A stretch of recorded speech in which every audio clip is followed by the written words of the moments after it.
কি যেন লাগলো এসে। কি হলো রে ন্যাপলা? কে ঢিল ছুঁচলো? এই কে রে? কে এখানে? কি হচ্ছে? কি হচ্ছে বাবা জীবন? ওঠো ওঠো ওঠো, কি হচ্ছে? কেউ যেন ওর গায়ে ঢিল ছুটছে কাকা। হ্যাঁ কিন্তু কই, এখানে তো কেউ নেই। ও ভাই, ও ভাই, তাতে বাঁচালে এসো, তাতে বাঁচালে এসো। শুনেছি তেনারা এখানেই থাকেন, একটা আশাওরাও আছে তাদের মধ্যে। আমি নেই, তাদের আয় আয়, সেখানে পথ চালিয়ে আয়। হ্যাঁ, কি সর্বনাশ! আমাদের কেন তবে এই পথে নিয়ে এলেন? কি করবো বলুন তো দাদা, পালকিতে তো নিতবার বসে রয়েছে, তো এতটা পথ ওইটুকু মিনি পারে হেঁটে যেতে, তাই একটু ছোটখাটো পথ বেঁচেছিলাম আর কি। দাঁড়িয়ে থেকে আর গোলমাল করবেন না তো। একে তো ছাগল দিয়ে বিয়ে শুরু, তারপর আবার এই ভূতের ঢেলা দিয়ে শেষ না হয়। এই কেউ দাঁড়াবে না, চলো চলো চলো চলো চলো, চলো সব বাঁচালে আয় সেখানে। হাট।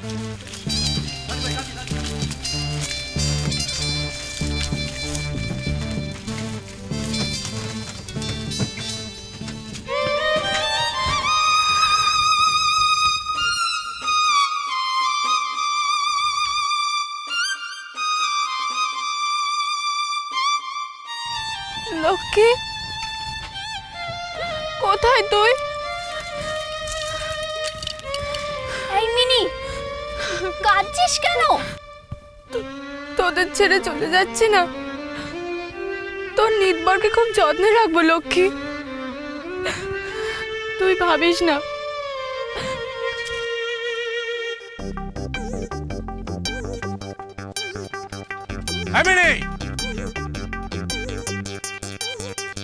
আরে কি হলো রে? ওই মেয়ে, কি করছিস? কার সঙ্গে দাঁড়িয়ে দাঁড়িয়ে কথা বলছিলি তুই? এই গাছটার সাথে কাকা। ও, এখানে খেলতাম তো। মা চল, দেরি হয়ে যাবে তো। ওই দেখি সবাই এগিয়ে পড়লো না, নৌকো উঠতে হবে। চল চল মা, চল।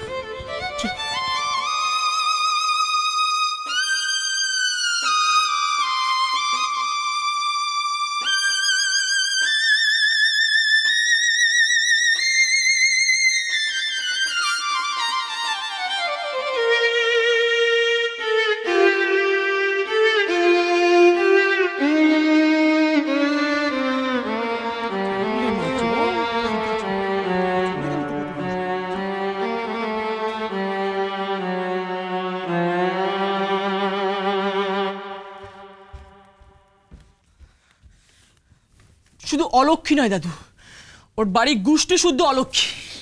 ওর মামি ঝাঁটা নিয়ে এমন তাড়া করলো, শেষমেশ আমাকে ঘরেই ফিরে আসতে হলো।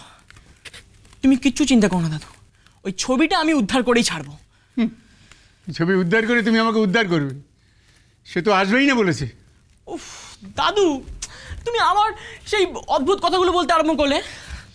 অদ্ভুত কথা না, অদ্ভুত কথা না, চিঠি দিয়েছে। ব্যাস, ভূতের চিঠি? কোন ভাষায় লেখা? বিষ্টু, আমার কিন্তু মাথা গরম হয়ে আছে। দাদু, আমার মনে হয় তোমার মাথা গরম নেই, তোমার পেট গরম হয়েছে। কাল রাতে ভূতের রাজ্যে সব মহাভোজ খাচ্ছিলে, তাই শাকচুন্নিদের রান্না মতো তোমার ঠিক হজম হয়নি। বিষ্টু, আমি আমাকে সমস্ত শরীর কাঁপছে, রাগে আমি বসে দিকে জ্ঞান শূন্য হয়ে যাবে, কিন্তু তোকে আবার পেটাবো। দেখো দাদু, তোমার ওই ছবিটা কিন্তু একমাত্র আমি উদ্ধার করতে পারি। হ্যাঁ, অন্যরা কেউ তো তোমার ওই ছবিটা নিয়ে মাথাও ঘামাচ্ছে না। এইসব চিঠি গল্প অন্তত আমাকে শুনিও না। তোর বিশ্বাস হচ্ছে না? তোর বিশ্বাস হচ্ছে না? বস বস, এই দেখ, পড়ে দেখ, কি শর্ত দেওয়া হয়েছে, পড়ে দেখ। কি হলো, ভয় পাচ্ছিস নাকি? আরে পড়ে দেখ না, শর্ত দেখলে দেখবি বুক ধড়ফড় করতে শুরু করে দেবে। পড় পড়। ভূতের চিঠি? ভূতের চিঠি? হ্যাঁ, পড়ে দেখ। কি শর্ত দিয়েছি দেখ। হ্যাঁ, হাড়কাঁপুনি শর্ত। কি হলো, পড়, জোরে জোরে পড়। তোমার কি হয়েছে দাদু? কিসের চিঠি? কিসের শর্ত লেখা? এটা তো সাদা কাগজ। ও হ্যাঁ, সাদা কাগজ। হ্যাঁ, আমার তো মাথা খারাপ হয়ে গেছে, মাথা ঠিক নেই আমার। গিন্নি তো আমার কাছে নেই, তার লেখা তুই পড়বি কি করে? তোর সে ক্ষমতাও তো নেই। জানিস বিষ্টু, এই চিঠিতে গিন্নি এমন একটা শর্ত আরোপ করেছে, কঠিন শর্ত, মানে দারুণ শর্ত। আর একমাত্র তুই পারিস সেই শর্ত মেনে গিন্নিকে আমার কাছে নিয়ে আসতে। সব ভাবি বলছো দাদু? কিসের শর্ত? শর্ত মানে বিষ্ণু, তুই তো আমার ভালো চাস, হ্যাঁ ভালো চাস তো? তুই তো চাস যে গিন্নিকে নিয়ে আমি সারা জীবন একটু ভালোভাবে কাটাই, তুই চাস, হ্যাঁ যে গিন্নি ফিরে আসবে, এটা তুই চাস। দাদু তুমি কি বলছো? আমি তো কিছুই বুঝতে পারছি না। যে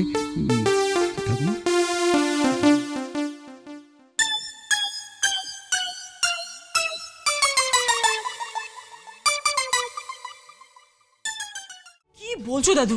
আমি তো কিছুই বুঝতে পারছি না। বুঝতে পারছি না, বুঝতে পারছি না, বুঝতে পারছি না, না আমিও বুঝতে পারছি না। বিষ্ণু বস বস, এখানে বস বস। তুই কত রোগা হয়ে গেছিস না? খাওয়া দাওয়া ঠিক মতো করছিস? হ্যাঁ মুখটা শুকিয়ে গেছে। অলোককে বিয়ে করবি? না না, অলোককে ভালো মেয়ে, অলোককে তো ভালো মেয়ে, একটু চঞ্চলা, তবে ভবিষ্যতে ভালো হয়ে যাওয়ার সম্ভাবনা আছে। দাদু তোমার মাথাটা একেবারেই গেছে। না না, মাথা যায়নি রে, আমার মাথা যায়নি, চলে গেছে গিন্নি। গিন্নি আমার ছেড়ে চলে গিয়ে মজা পাচ্ছে, শর্ত দিচ্ছে, আদেশ করছে। রাখো তোমার গিন্নি। ওই অলক্ষীকে বিয়ে করবো এটা তুমি ভাবলে কি করে? হ্যাঁ না না, ভাবিনি, মানে আমি ভাবিনি, মানে ভেবেছি। একটা কথা বলো। আমি একটা বলছি যে ভেবেছি তো, ভেবেছি না ভাবলে গিন্নিকে পাবো কি করে বল? তোমার ছবিটা যাই তো? ঠিক আছে, আমি যেমন করে হোক তোমার ওই ছবিটা এনে দেবো, কিন্তু খবরদার বলে রাখছি ওই অলক্ষীকে বিয়ে করার কথাটা তুমি কিন্তু মুখে এনো না, না হলে কিন্তু আমি কুরুক্ষেত্র বাঁধাবো, বলে দিয়ে গেলাম। শুধু ছবিটা চলে গেল, তো অলক্ষীকে বিয়ে করবে না বলছে, তাহলে তাহলে গিন্নিকে পাবো কি করে? কেন চলে গেল মিনিটা? কেন ওকেই গ্রাম ছেড়ে যেতে হলো? কত কাজ ছিল মিনি, এরপরও বরের সঙ্গে কি করে থাকবে বলো তো?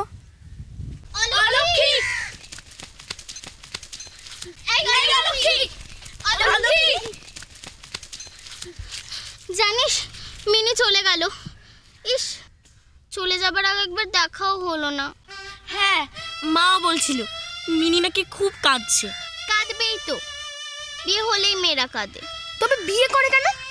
বিয়ে জিনিসটাই বিচ্ছিরি, সবাইকে ছেড়ে চলে যেতে হয়।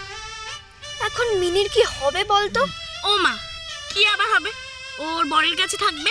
সেখানে কি করে ও থাকতে পারবে? ও তো চেনেই না কাউকে ওই বাড়িতে, শুধু নিতবরকে ছাড়া। মিনিতে নিতবর নিয়ে গেছে? ভাগ্যিস, নয়তো একাই থাকতো। বিয়েটিয়া একদম বাজে, বুঝলি? তোরা কিন্তু কেউ বিয়ে করিস না। তোর বুঝি বিয়ে হবে না? মোটেই না, অলক্ষীদের কখনো বিয়ে হয় নাকি? আমি তো বেঁচে গেছি বাবা, তোদের ছেড়ে আমাকে কোথাও যেতে হবে না।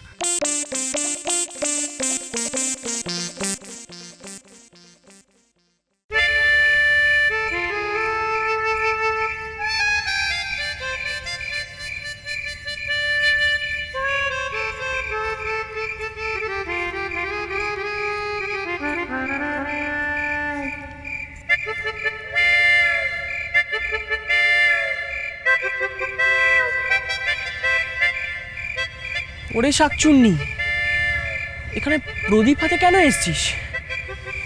নিশ্চয়ই ঠাকুমার ছবিটা মাটির তলায় লুকিয়ে রেখেছে। খুঁড়ে বের করুক না, গিয়ে ধরে ফেলবো। সংসার সুখের হয় রমণীর গুণ।